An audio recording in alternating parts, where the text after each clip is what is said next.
শারদীয় দুর্গাপূজা আসন্ন নবরাত্রি। আর নবরাত্রি মানেই 9 দিনে 9 দুর্গার পূজা।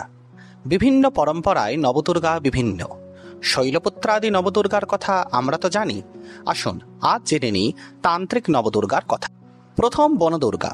কথিত আছে বিন্ধ্য পর্বতের দর্পনাশ করতে ঋষি অগস্ত্য বিন্ধ্যাচলে এই দুর্গার পূজা করেছিলেন। দ্বিতীয় শূলিনী দুর্গা। ত্রিপুরাসুর বধের সময় ত্রিপুরারি শিবের শূল বহন করেছিলেন এই দুর্গা। তৃতীয় অগ্নি দুর্গা। গঙ্গাকে জটায় ধারণ করার শক্তি পাওয়ার উদ্দেশ্যে ভগবান শিব এই দুর্গা পূজা করেন। চতুর্থ শান্তি দুর্গা।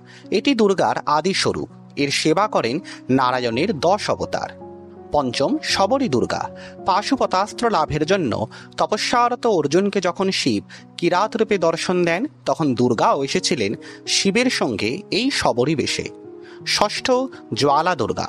ভণ্ডাসুর নাশের সময় ভণ্ডাসুরের সেনা দগ্ধ করেছিলেন এই দেবী। সপ্তম লবণ দুর্গা। লবণাসুর নাশের জন্য লক্ষণ এই দুর্গাপূজা করেছিলেন। অষ্টম আসরী দুর্গা। ইনি অসুরদের কুলদেবী, রাক্ষসরাজ নৈঋতের কুলপত্নী। আর নবম জয় দুর্গা। মহিষাসুর নাশের পর এই রূপে দেবী দুর্গা পূজিতা হয়েছিলেন দেবগণের হাতে। এরকম আরও অনেক দুর্গা হয়, যাদের সম্পর্কে আমরা আলোচনা করব। জানতে হলে চোখ রাখুন আমাদের চ্যানেল কথাবাচকে।